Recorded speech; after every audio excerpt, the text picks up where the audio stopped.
Welcome. Welcome to the second breakfast. Imagine having a supernatural power on your side to help you through each day. This episode of Second Breakfast is brought to you by your higher power. Your higher power is free and ready to tap into it at any time. The only cost will be your honesty. I use my higher power every day to pray for others and to ask for help. But most of all, I use my higher power to give thanks. Give thanks always. You will be amazed at the changes in your life if you allow yourself to use this eternal free service.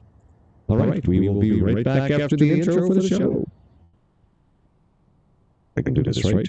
There we go.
All right.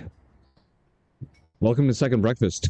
It's a stream of consciousness that fills part of the gap between the no answer period and Blazing Cat Fur Fridays, which is also at 9 o'clock, but only on Friday mornings. We are streaming on 3 platforms, Rumble, X, and YouTube. So please give us a like, thumbs up, follow, share, subscribe, and all that jazz. The chat is up across all 3 platforms. So please feel free to ask anything. Comments drive the algorithm when I am not driving it down with my forbidden words. This veteran appreciates your support. Please visit my channels and share. I hope you're having a wonderful day, a wonderful morning, and are ready to face the day with hope and love of your fellow man. All right, let's get straight into the show. There we go.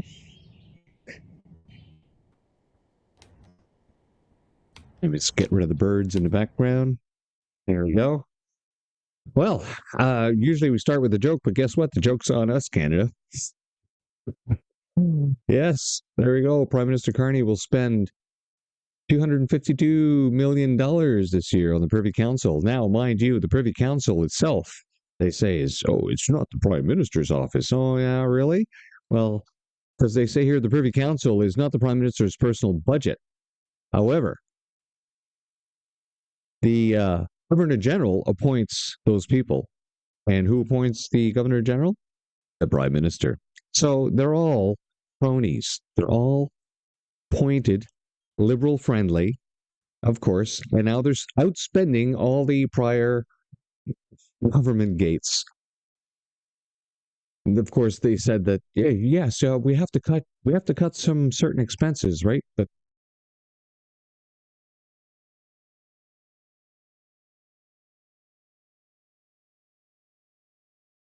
no, they're not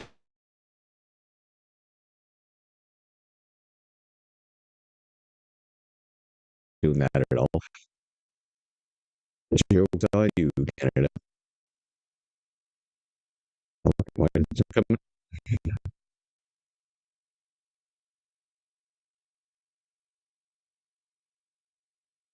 Are we there? And of course, our first streaming issue.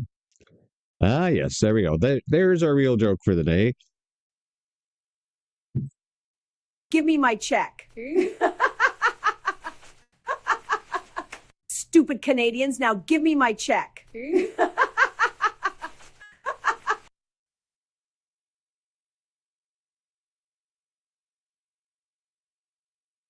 Right. Sometimes the memes are very close. And you know what? Now, of course, with AI, we have moving memes. And again, the intros from my no answer period are really just political cartoons of moving pictures as well. All right. Well, this is more of the jokes on you, Canada. All the latest market indicators. And as I've been warning repeatedly on this channel and, of course, on this show, and the no answer period for months now, is that, the Liberals are going after your pension. And because it's all part of Mark Carney's catalyzing fund. Now, of course, insofar, the only pensions that seem to be free from this Liberal abscondment of the value have been the superannuation funds for the RCMP and the Canadian Armed Forces. But everything else so far seems to be just open for business. And anyways, the teacher's pension, it's lost about a quarter of its value. Yeah, all invested into these catalyzing funds that will make Mark Carney mucho amounts of money. As long as they can keep money dumping into the fund like the Ponzi scheme that it is in order to keep the value up. But I think the market's collapsing faster than they can throw money into it. Anyways, let's listen to this. Just posted the worst jobs report in 4 years, and a pension fund just lost 10 billion with a B due to private credit. But like when we're looking at the broad scope of the economy, we lost a bunch of part-time jobs but added full-time jobs. So there's like all these little mixes in there, and it speaks to just how mixed the story of the Canadian economy is right now. Canada is sliding into chaos as the job market implodes and billions disappear from pensions. And somehow, the people running the country still sound like everything is under control. That's the official story right now. The numbers, though, tell a very different story. Canada just delivered one of the worst employment reports in years. Over 110,000 jobs disappeared in 2 months. Yet the government keeps describing the situation like it is a minor bump in the road. I have to ask something simple. When exactly did losing 6 figures worth of jobs become normal economic management? The most financially successful people, they store money inside of an entity where there's no possibility. The unemployment report that we're going through is the tip of the iceberg. It's the private credit that people should really be worried about right now, which we'll be getting onto in the last stage, because Canadian pension funds are losing tens of billions of dollars. The job market in Canada didn't stumble, it got smashed. In one stretch, the country lost about 66,000 jobs. Then another report showed another 25,000 gone. Add those together, and suddenly you are looking at more than 110,000 jobs wiped out in 2 months. We got jobs numbers out this morning showing Canada's economy losing 25,000 jobs. Economists were expecting the opposite. Forecasts suggested roughly 10,000 jobs would be added. Instead, the labor market produced the worst surprise in roughly 4 years. That kind of gap between expectations and reality tells you something important. The people making predictions clearly do not understand what is happening in the economy that they are supposed to be analyzing. Employment seekers are facing one of the most competitive markets in years. For every 3 candidates, there's only 1 job. The unemployment rate sits somewhere between 6.5% and 7.1%, depending on which report you read. Government voices quickly jump in and say that the number is not that bad. I find that explanation fascinating. The unemployment rate dropped slightly in one report because fewer Canadians were even looking for work. That's not recovery. That is people giving up. When workers stop searching, they disappear from the statistics. The spreadsheet looked healthier while the real economy quietly gets worse. It's a clever trick if the goal is to make the numbers look less ugly. to say the jobs market is collapsing when we're going back and comparing with a jobs report from the pandemic. I mean, it's just absolutely insane. But there is another statistic that explains how rough things really are. Statistics Canada shows roughly 3 job seekers competing for every single opening. Think about that for a moment. 3 people chasing 1 job. That means 2 people walk away empty-handed every single time. Job fairs are starting to look like economic survival contests. In one event in Ottawa, more than 600 applicants showed up to compete for positions offered by just 21 employers. That's not a booming labor market, people. That is desperation lining up in neat rows, hoping someone will get lucky. Getting in. There are levels there as well. And if you go into where the jobs are actually being lost, you've got wholesale, retail, trade. It's a broad amount of, it's like broadly across all industries, you're seeing jobs that are going. So young Canadians are taking the worst hit in this entire mess. Youth unemployment is now hovering around 12.8%. Some reports suggest as many as 1 in 5 young people cannot find stable work. Wow. I think that's a worse job market than what I was experiencing trying to get into the job market in the 1980s when the Liberals again had screwed up the economy so badly, and interest rates were extremely stupidly high because the economy had collapsed and they were trying to attract investors from outside the country by raising the interest rates. And then again, people with mortgages, they were having a hard time. But back then, you could buy a brand new house for 40 to 60 grand. Yeah. Those houses today are probably selling $400,000 to $600,000 each. That's what they've done to the market in that amount of time. It's all a big joke on you, Canada. Now, speaking of jokes, breaking Prime Minister Keir Starmer and Prime Minister Panic meet Downing Street. Now they shake hands. They absolutely nothing at all.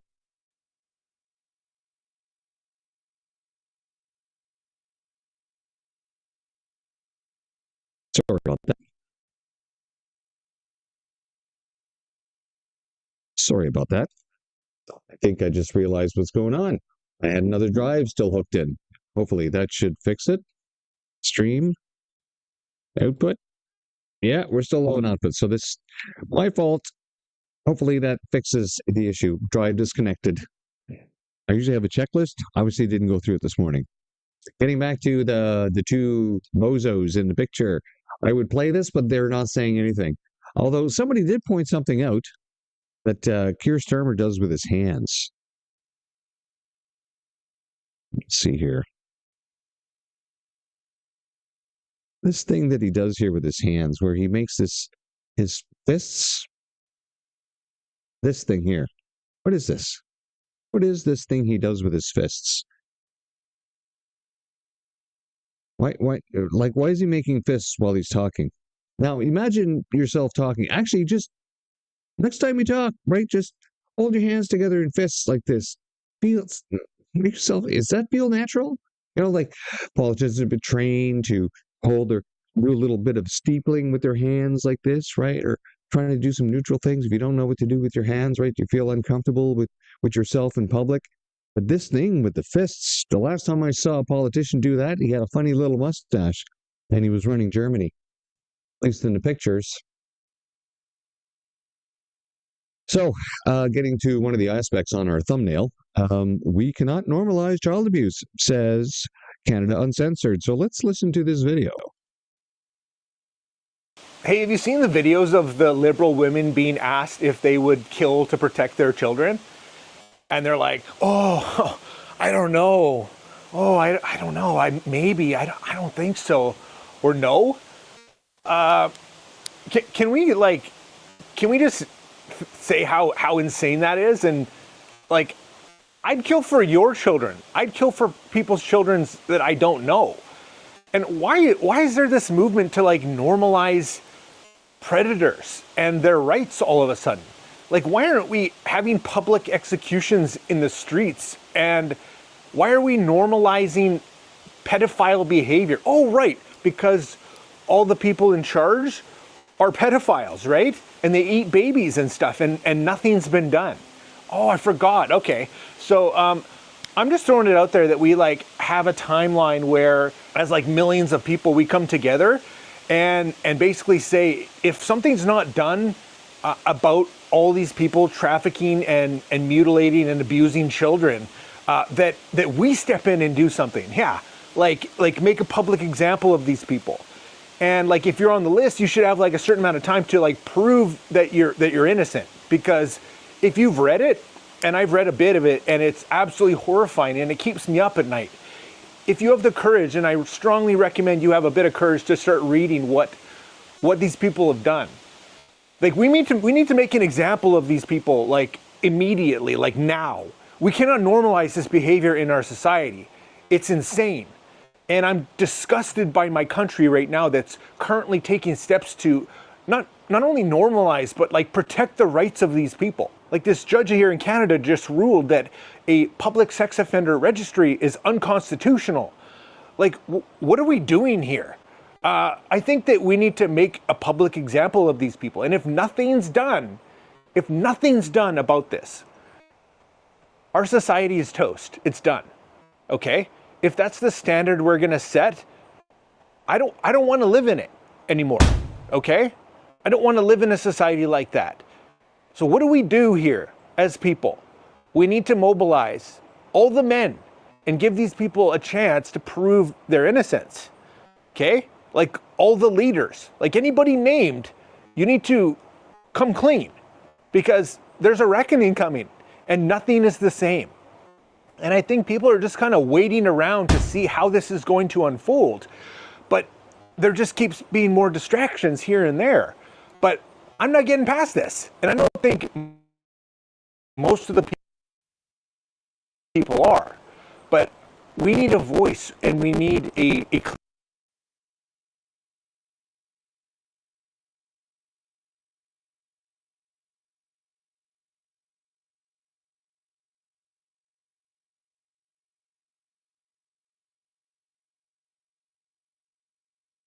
Sorry, that's a internet issue right there. We're back on. clear message to be sent here, because kids are the line that we don't cross. And you cross the line. And when you cross that line, just know, I think the average person, the average man, when you ask them about that question that the white liberal women were asked and they were unsure, there's no question. And we're going to make that very apparent. When little Luella created a fairy garden outside her home, she wanted everyone. I think this is the first time we've seen a video out where people are starting to say online what the RCMP warned the Liberals would start happening on the streets. People have had enough. It used to be something called the Court of Public Opinion. And, well, when the cultural Marxists came in, they said, oh, you can't have an opinion unless we tell you what the opinion is. And if your opinion offends somebody's feelings, then we're coming after you. Oh, sorry, we're back into that cycle again with Bill C-9, right? Can't have an opinion if it offends somebody and hurts somebody's feelings, or else you get on, knock on the door, we'll take you away, take away your internet, whatever they want to do to you. They're coming for you if you're not speaking the right words. And what happens when people lose their voice? What happens when people don't have a recourse to get some kind of satisfaction to really have an area to complain in? What happens? Okay? What happens then? Well, they lose their bloody minds. Elon Musk, there we go. It happened again, he says. A top transgender Reddit moderator has deleted his account after being exposed as a convicted child sex offender. Brandon Byrne Dunleavy was a moderator at r/MTF and was reportedly protected by the head of the moderation team. Yeah.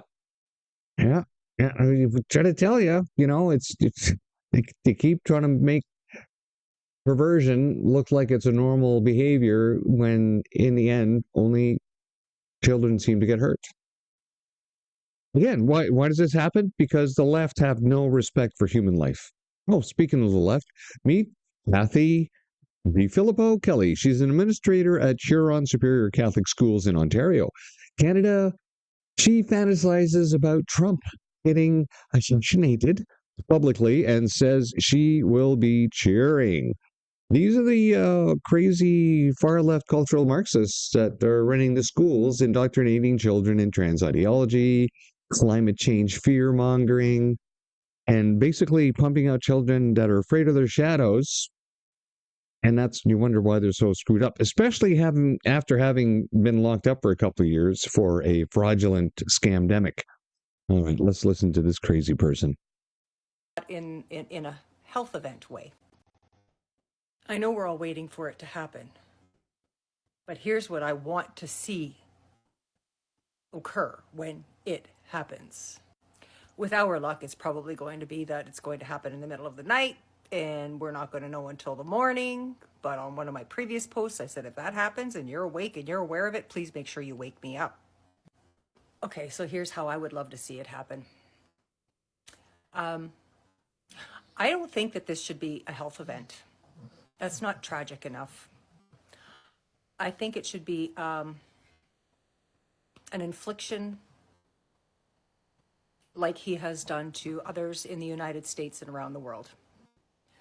From a distance, publicly, while maybe he's on stage at a rally or a press conference or whatever the case may be, something, don't care, publicly.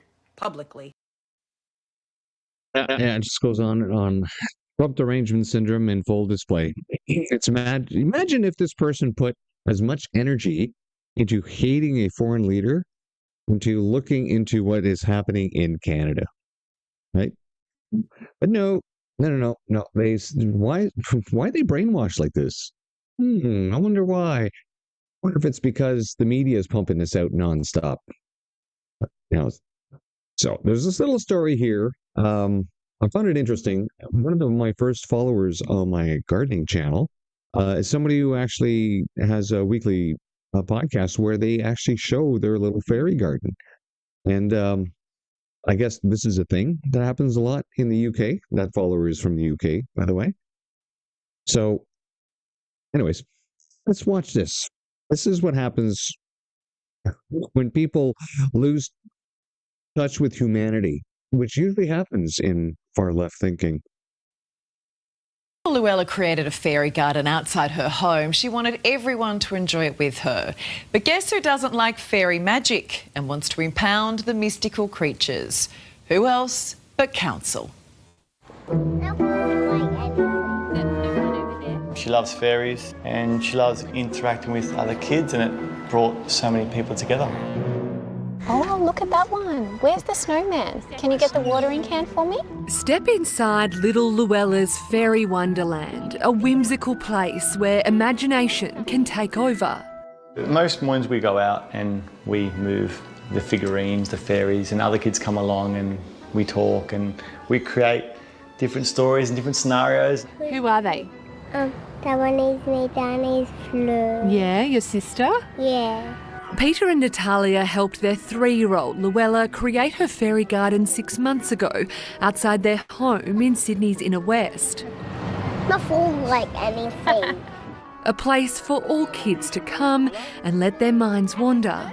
We want our kids to grow up in nature and outside and not be on screens, so we're trying to embrace that. But it seems a nasty gnome is trying to spoil the fun, lodging a complaint with Council.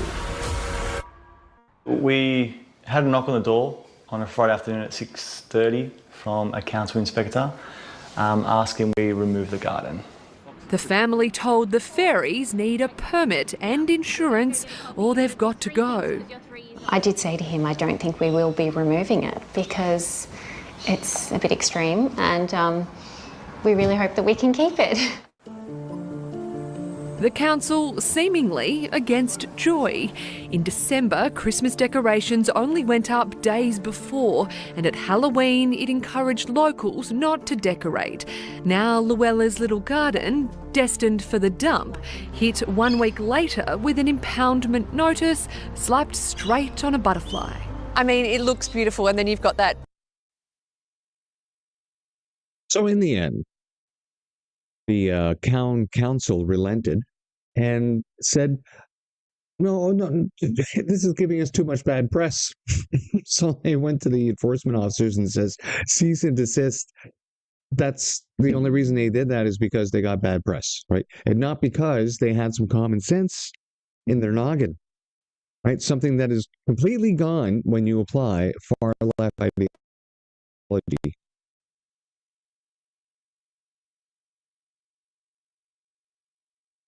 In society.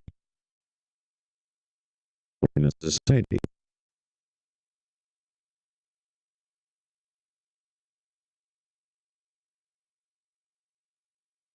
Society. In society. There we go. Now we're back again. Let's bring down the output.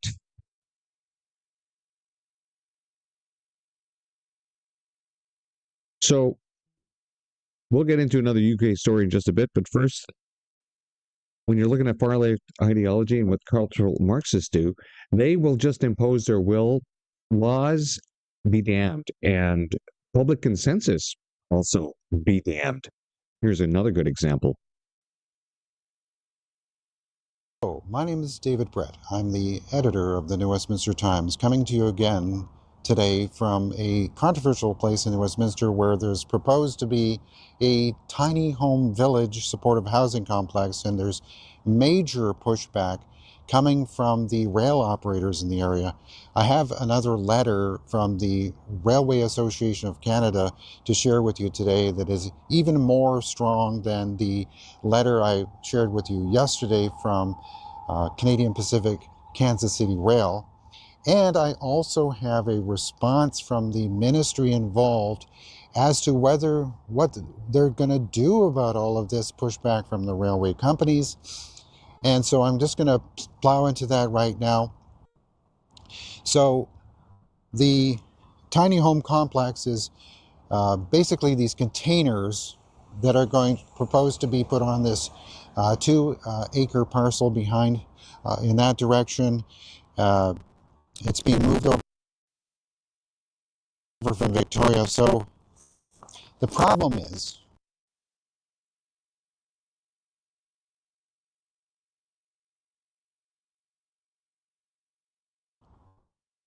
in the race to commercialize natural hydrogen, the winner won't just have the best land. there was no consultation whatsoever. The BC Housing appeared at a city council meeting, basically announced that this is a done deal. They'd already leased the land and it's going ahead, and nobody knew about it. So the Railway Association of Canada, not pleased, and there's a letter here from a gentleman named Eric Harvey, President and CEO. That is a running theme in everything that the far left does. They don't care about the law. They don't care about your rights. They don't care about human life. Look at what they did with the COVIDity stupidity. Even with the courts coming back twice, telling the far left federal government what you did was illegal, they still act like we were right. We don't care about the law. That example is the example that all the far left is following in Canada. A fish rots from the head down, and we can see Canada rotting a lot very well. Canadians will pay 10 to 15% more at the grocery stores by the end of this month, predicts Julian Assange, and he's not wrong. Cost of fuel is going way up. You know, it's too bad that Canada can't offset this sudden war in an area of the planet that is responsible for giving a lot of the fuel that we use on the planet. Too bad that Canada spent the last 10 years not developing its own energy under the current Liberals. Yeah, now, of course, they're promising to do it now, right? But not without ensuring that they're all going to get their grubby little hands, their own little piece of the special pie, just like they're doing with the wind farms out on the East Coast. Now, of course, we're all you elbows up clowns for Carney, writes GM Forbes, who claim Carney has signed 20 new trade deals. Read and learn, he says. Well, read and learn indeed. So let's look at the story. Now, this story here is this the Hub? Yes, the Hub. Mark Carney's 26 trips abroad. 26 trips.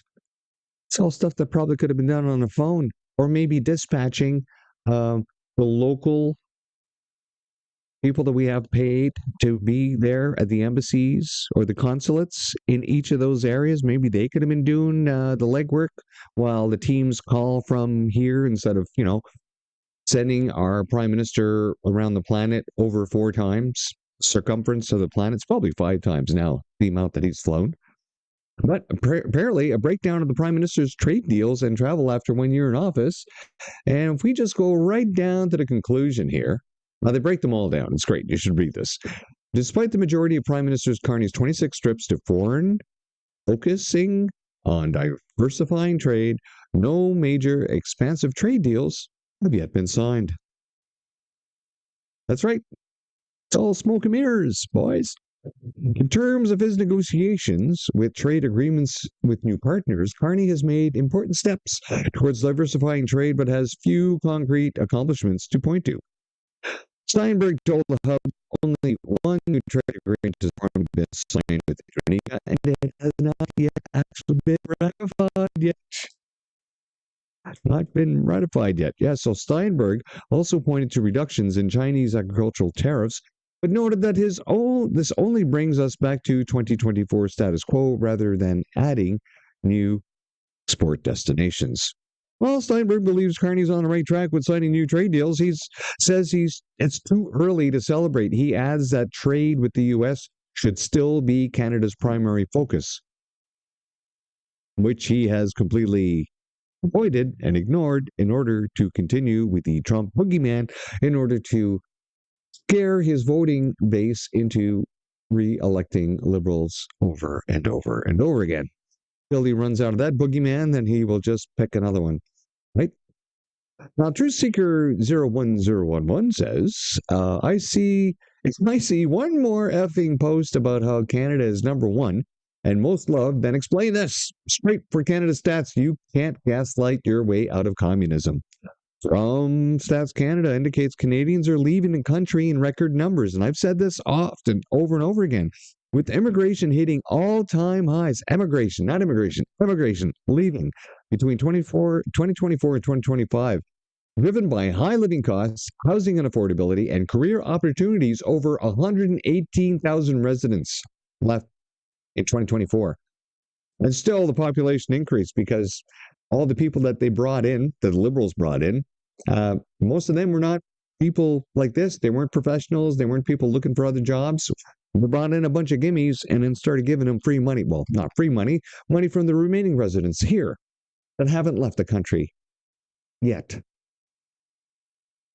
Because at this pace, you'll have more than just people leaving the country. You're going to have entire provinces leaving the country because the Liberals just don't effing listen.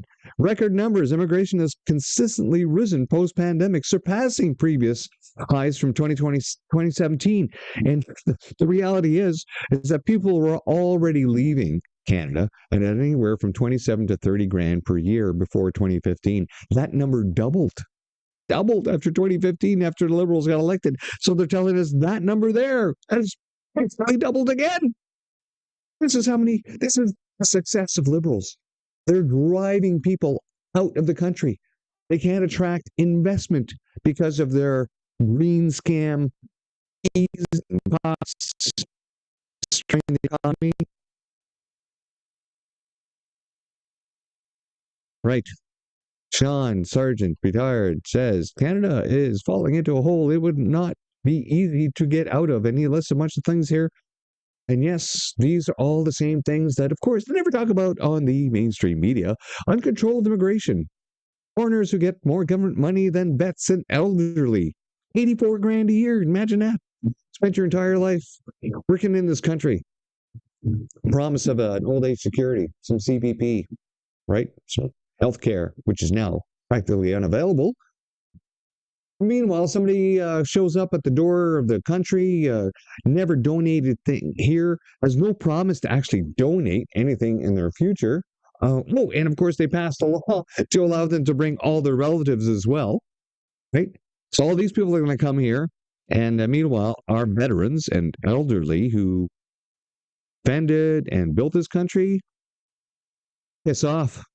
Go ahead and use some maid. We have your replacements at the door for you already. Could you just move along? Come on, move along, move along. Record growing lineups at food banks. National media no longer neutral and paid for by the government. Yeah, we have government paid propaganda at us 24/7. And most people are like, oh, they don't even realize, they don't even know. Criminals released from jail despite being at high risk. And of course, they bald-faced lie to you in the lower house in Parliament saying, it's not true. You can open up a newspaper if, you have a bird cage to line. Criminals released. Right. So major businesses fleeing Canada. Yeah. So by the end of the year, practically all the restaurants will be dead and closed. And other businesses are just closing up shop and moving down to the States. Rampant open drug on our streets. It's zombie land out there. It wasn't like that before 2015. That is a gift to you, Canada, from the Liberals. Drugged out zombies. And even with the most recent report saying, well, if you give people drugs, they're going to stay on drugs. But when you take away the drug bins, the stream to catch up. There we go. If you take away the drug bins, well, guess what? They seek help. Well, we've known all along, but apparently the government, the Liberal government, is a death cult. And they're like, no, we need all the tools in a toolbox to unalive Canadians on a regular basis, right? Our euthanasia program is running at full speed. We're soon to put in mental defects next year. And then kids, we're going to let kids use that healthcare system as well. Yeah. Because they can already go to the harm centers and inject those poisons into their veins. But no, God forbid we allow them to have free speech, or at this point, they're going to need their parents' permission to get online. But they can go to a drug center before that age of consent and inject themselves, because that's the way the Liberals love it. Foreigners openly chanting death to Canada in our streets and supporting terrorists, and you have police out there protecting them while they're chanting, and the government's half-assed trying to do something about it, but not really covered that yesterday. Doug Ford was like, we're going to do something. Yeah, but you've been talking about doing something since 2018, and you've done sweet F. Hey, and it's always like, our Floods Day is on the same bloody day every year. So now you got another effing year to figure out how to do something about it next year. But you won't. You won't, because you know that the Liberals have brought so many of them into your province now. You kind of need their votes, don't you? Taxes amongst the highest in the world. Yeah, Canada, why are you paying so many taxes? We have such a rich country. Why? Oh, because the Liberals just can't get enough of other people's money. Political parties with record ethics violations and still occurring after 10 years in power. Again, Arnie, out in Norway, openly talking about companies that his investment portfolio was actively engaged in. And where's the mainstream media on it? Bueller. Political parties, right. National polling companies working as PR teams. My goodness, you keep seeing these polls coming. Sorry, I had a bit of a choppiness there. I'm going to have to turn down this the stream again. I can't understand. Okay, let's go down to 500. I got nothing running. Everything's just active. It's one of these cheap laptops. I can't actually plug my internet into it. So, Wi-Fi. Curious George says, need a driver's license fast, but you don't want to take a test? Well, apparently Curious George found some information here online where some people are looking to tell you a full driver's license from Canada. Yeah.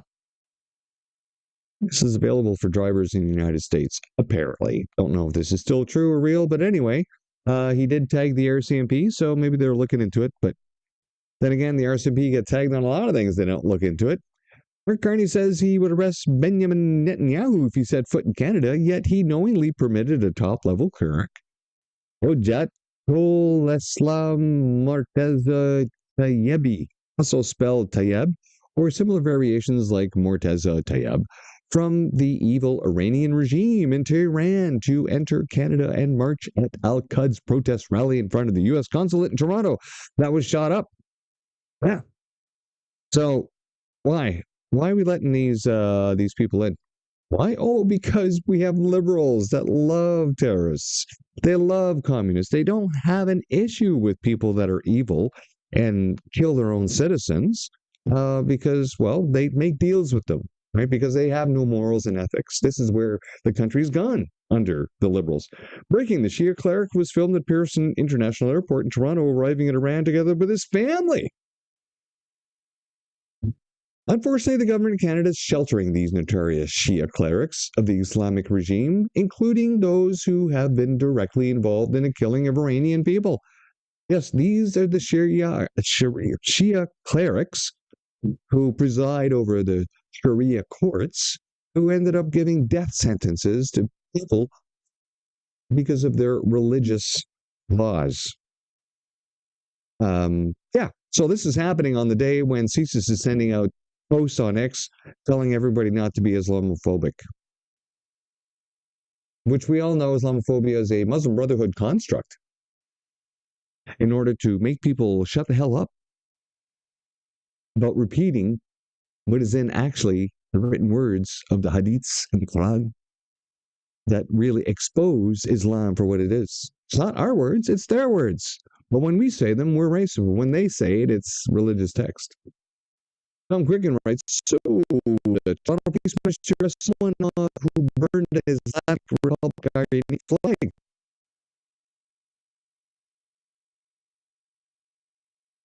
Let's do that again. Let us do that again. Oh, CPU right up to 34% there. So the Toronto police managed to arrest someone who burned the Islamic Republic of Iran flag. Canada has listed two major Iranian organizations as terrorist groups, the IRGC and the Quds Force. In all likelihood, the person running Iran right now is a former IRGC person, i.e. a listed terrorist person in Canada. This is the same IRGC that shot down a civilian airliner and killed scores of Canadian citizens, permanent residents. Canadian courts declared this a terrorist act. The person burning the flag is burning the flag of a country that Canada has established as a major supporter of terrorism. So the folks supporting the terrorist groups with threats of stabbing, death, genocide, for protection from the police. The person burning a terrorist flag is arrested. Welcome to Canada. Like I said, fish rots from the head down. And we are a very rotten fish in Canada. Now, here is another post there, which is one of the images from our thumbnail for today. This is from a chief inspector detective in the UK. I spent 21 years inside the British criminal justice system, and I'm done staying quiet, he says. All right. Investigating a serious crime. Sexual offenses, murders, and attempts, stranger rapes, pedophile cases, the kinds of cases that stay with you long after the file is closed. Those years taught me something most people never see, how the system really works and how often it fails. I've stood on top of multi-story car parks talking people down from the edge. I've delivered death messages to parents about their children. I've attended hangings. Bodies crawling with maggots, been attacked with a knife. You learn to carry it. You have to. But the thing that stays with me the most, an elderly woman's burglary file sitting on my desk. I came back from sick leave to a desk role reviewing crime files. I opened a burglary case. An elderly woman is in her 80s, stroke survivor, hard of hearing, disabled, living alone in a rural area with no neighbors.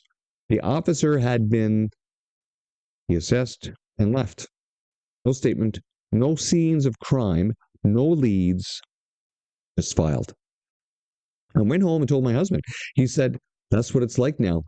There's no one to do anything. Sound familiar, Canada? No one to do anything. Remember the Toronto police saying, yeah, just leave your keys by the door. It'll be easier for the crime people to take your stuff. I joined the police because I wanted vulnerable people treated with care. To come full circle and find nobody was doing it at all. Her carer told me she slept on the sofa fully clothed every night because she no longer felt safe in her own home. It broke my heart. I sat in a meeting with senior officers and was told that group of victims, elderly, vulnerable, isolated, was no longer a priority. Imagine that. That's your cultural Marxism right there. Some people are more equal than others.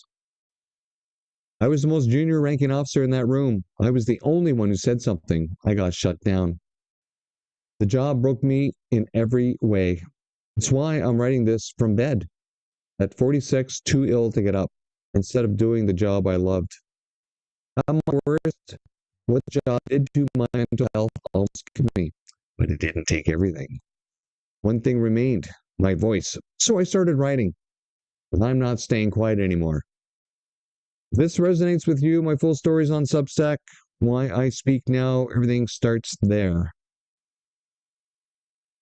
What is happening in the UK is unfolding in Canada. Wake up, Canada. Kelsey Sharon on the latest on some more of our Liberal Party's youth eugenics program. This is where Canada is going, my friends, when we have doctors who are supposed to be doctors who actually murder patients. Out of the 30 individuals who were mentally ill in 2024 that asked to be euthanized, I think it was between 24 to 26 of those were female. Should we not be asking about the state of the mental health of our women and our young girls, and about where they are and why they are asking to be murdered by their psychiatrist? This here is a Dutch psychiatrist who gave lethal injections to patients who were suffering with mental illness. It doesn't make him a hero. It makes him a murderer. And we should be paying attention to things like this, because this is what happens next year in March of 2027. And if you think the death numbers are high now, oh my God, I promise you, we're going to make 100,000 in the 10 years that we've had this program look like an absolute blip on the radar once we start killing the mentally ill legally. Yes, they're promising to save $1.7 trillion by getting people into the medical assistance in death from 2027 to 2037, 2040, something like that. Yeah, making money. It's only a matter of time before they start harvesting those organs at the same time, right? I think they're already doing that. What a sick country we are. Speaking of sick countries, this is a Swiss politician, Meret Schneider, who is actively campaigning to ban factory farming and reduce meat consumption. Does this look like a healthy person to you? I was talking about it, that we are what we eat. The stuff that we eat are the building blocks to replace the cells that our body needs to replace every day. Every single cell gets replaced over a period of 2 years, except for your organs. And in order for that to happen, you need building blocks. And if you're eating processed food, well, you're giving your body processed building blocks and not natural building blocks. And you end up looking like this. Unhealthy. Very unhealthy. Somebody here has a picture of before and after. Yeah, look at that. Healthy and not healthy. Anyway, On one. There we go. Andy Lee. Canadian taxpayers gave $686,000, 910, so, well, close to $687,000 to the Muslim Brotherhood linked Islamic Society of North America.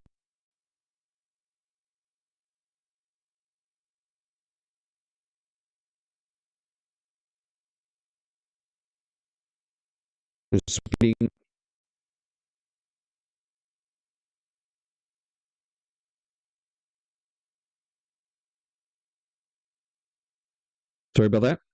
Another little spike. Canadian taxpayers gave $687,000 to the Muslim Brotherhood linked Islamic Society of North America for an Islamic center in the Northwest Territories. Yeah. A judge found ample evidence to establish the association between ISNA and Hamas in 2008. There are about 600 Muslims in Yellowknife. So the liberals, again, giving money to terrorists.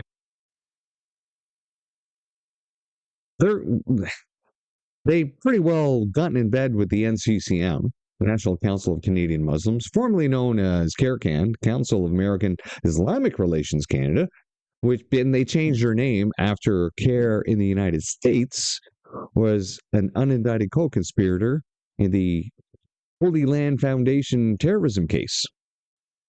So and that's what liberals do all the time, right? And all their associated associations, they get caught with something, they change their names, right? And they move along.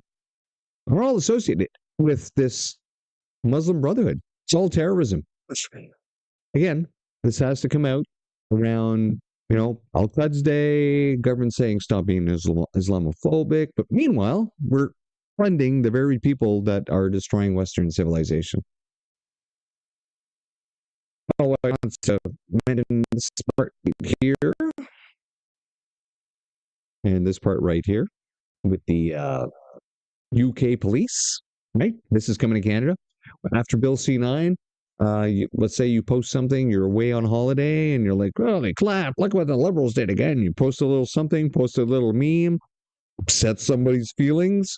And next thing you know, you're taking your flight home, and what's waiting for you at the airport? Oh, well, 6 police to arrest you for a meme. Exam police locking Lee up for Facebook posts. What an utter joke. Well, the joke Can you believe this? The joke is that everyone's on police here, so if you could counter it better, that'd be, it'd probably be funny what you're posting, wouldn't it? It's a joke. Yeah. Utter joke. No, jokes are funny. Absolute, utter pathetic joke. Jokes are funny, racist public order isn't funny. Prove it. Show me a post what is put what's racist. Well, there is some proof apparently. All right. Hello, everybody. Are you satisfied spoiling people's holidays? Well, are you satisfied? All for a Facebook post. Let's say this allegation is true. Would you be satisfied that people are offended by what's been said? What's so weird about? Look at this here, everybody. 6 armed police. The land that gave us George Orwell is giving us George Orwell in real life. Speaking of George Orwell, here's Bernie Farber. Heads appoint online safety advisory group dominated by censorship advocates. Bernie here has a long history of championing, forcing people to shut the hell up. Right? He is completely against freedom of speech. Completely. Back in the old Human Rights Tribunal days, he was a big champion of trampling people's rights. He was very disappointed when the Conservatives finally got rid of Section 13, which stopped the tribunals going after people for hurt feelings. Now that it's coming back, he's a big champion about it. And of course, the liberals, let's go find all their cultural Marxist censorship gurus out there, and because they know how to go after people for upsetting other people's feelings. And here he is. He's also been labeled as one of the most hating Jews in the Toronto area. The other Jews, not by me. CBC Watcher writes, reporter, you primarily talked about macroeconomics, the major projects office, which has yet to actually approve the project, and some more things the government has announced that are going to be more medium to long-term projects. Bernie says, by the way, I don't have time to go through all the elements of the premise that aren't exactly accurate there in terms of approvals. And anyways, you just go on and on. These people, they talk around in circles. They never really say anything. But the gist of it is that He's an arrogant F-U-C-K man. Yeah, because he doesn't have time. Oh, I have time to talk to you. Who cares? He says, we're getting ready for the New World Order, folks. I don't have time to explain it to you. You're just going to have to trust us as we take away everything you own. Absolutely everything you own. Bernie himself seems pretty comfortable spewing a multitude of statements that aren't exactly accurate, isn't he? Too bad the only reporter out there that seems to be holding up to account is Judy Trin. Well, the reporters that can get around him, that is, right? Because there's plenty of other real reporters out there, plenty of other media, but like a true communist country, they only approve of the media they approve of, right? So if you're not an approved media person, they don't consider you real media. Sue Mack writes, never in my wildest dreams did I ever think Canada would become a safe haven for terrorists and criminals. Justin Trudeau, Mark Carney, and the Liberal Party deserve to be in prison for what they have done to our country. Full stop. There's a lot of people out there that can see with their own eyes, and they're posting it, and they're posting it now while they can. Because eventually, posts like this will get you a knock on the door, or maybe a visit at the airport if you come back from vacation. All 6 of them showing up to, take you away for doing something that upsets somebody's feelings. Andrew Bridgen writes, this is an important one.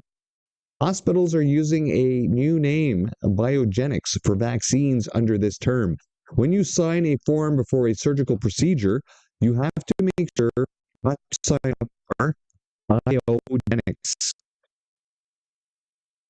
Let's get a little research when I'm talking about vaccines. That's not weird.